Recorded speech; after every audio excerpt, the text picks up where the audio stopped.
All right, Clippers versus Suns. Let's talk a little bit about this first round matchup. Now, y'all know I'm a Clipper fan, and as a Clipper fan, I got the Clippers beating everyone. It's just the way it is. It's just the way it is. But that being said, this video is still going to be very objective. All right, so obviously there's no Paul George, but I'm still going to talk about him because he might come back in the series. But yeah, very unfortunate. 2 years ago when we played the Suns, we had Paul George, but no Kawhi. Now it's the opposite. It is what it is. With that being said, I do believe Kawhi is going to have a much easier time against the Suns because when we matched up against them 2 years ago with Paul George, they had a plethora of wing defenders. They had Miles Bridges, they had Cam Johnson, they had Jay Crowder, right? They had a lot of length that they were able to throw at Paul George to make life difficult for Paul George. They don't have that anymore. Now, they do have Kevin Durant now, right? Which definitely makes up for the offense that they lost. But he doesn't make up for that defense that they lost. Now, don't get me wrong. Kevin Durant is underrated on defense, if you ask me. But again, it doesn't make up for all those bodies that they lost on that end. All right, let's get a little more specific now and talk about the head-to-head matchups. Might as well stay on Kawhi and Durant since I already spoke about them a little bit. I really don't have a lot to say about these two. I mean, I expect them both to go off. I doubt they'll be guarding each other, although they might. Right? Kawhi might say, give me Durant the whole game. I doubt it, but who knows? Who knows? Durant might be forced to guard Kawhi, though, because if I'm not mistaken, their fifth starter is Josh Okogie, who's only 6'3". So it's either going to be him or Durant guarding Kawhi. It might just have to be Durant, unless they start Torrey Craig or something. How well of a job could Durant do on Kawhi? I honestly have no idea. Right? Again, I think he's underrated on defense, but he's never really been a defensive stopper. So that should be interesting. I'm assuming the Clippers are probably going to have Batum on Durant.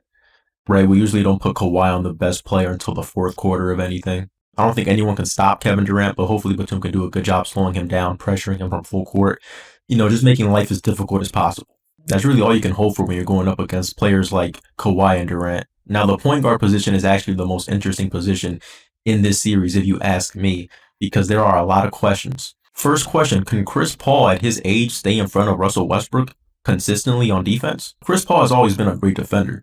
He's always had a high IQ on both ends of the court.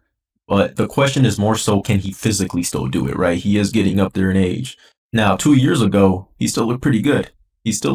Last year, I wasn't really paying attention to his defense.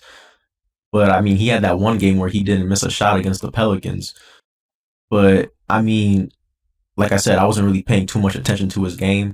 So it's going to be interesting to see how good he still is. And if he's not, right? If he's not, Russell Westbrook definitely has to take advantage of that. Now, if that is the case and Paul has problems guarding Westbrook, they might just put Okogie on Westbrook and hide Chris Paul and someone like Eric Gordon. See, if we had Paul George, they wouldn't be able to do that. But it is what it is. It is what it is. Second question, can Russell Westbrook keep his turnovers low and his efficiency high? If the Suns try to do what the Warriors did that one game and leave him open, Russ has to take those and make those. Or drive to the basket. I do think Westbrook knows that now and we won't see that again. He has several games now where he has shot with confidence and made those shots, but we're going to need that consistently in the playoffs. I also hope Westbrook or whoever we have guarding Chris Paul full court presses him every possession. Make his 38-year-old body have to work every minute of the game. I do not want to see Chris Paul ever bring down the ball comfortably.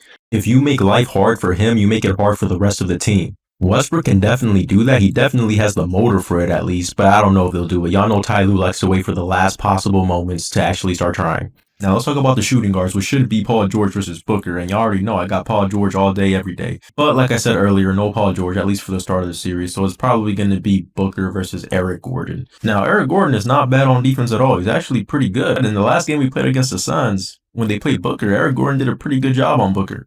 Hopefully Gordon can do that in the playoffs as well, because we're going to need it. Zoo's also going to definitely have to be on his A game against Ayton, right? Ayton's no slouch. He has a pretty good offensive game, so Zoo's going to have to be ready. Now, the benches are interesting, right? I'm pretty sure the Clippers have a better bench, but I don't know a lot about the Suns bench. I looked at their roster. I know Lee. I know Biyombo. He's like an energy guy. Terrence Ross. But our bench should be able to outperform their bench, right? We got Powell. We got Mann. We got Bones Highland. Oh yeah, they also have Cameron Payne, who 2 years ago he was going off against us, not gonna lie. So I mean, if he's still playing like that, he might be a problem. But overall, looking at their bench against our bench definitely has the advantage. But yeah, should be a really interesting series.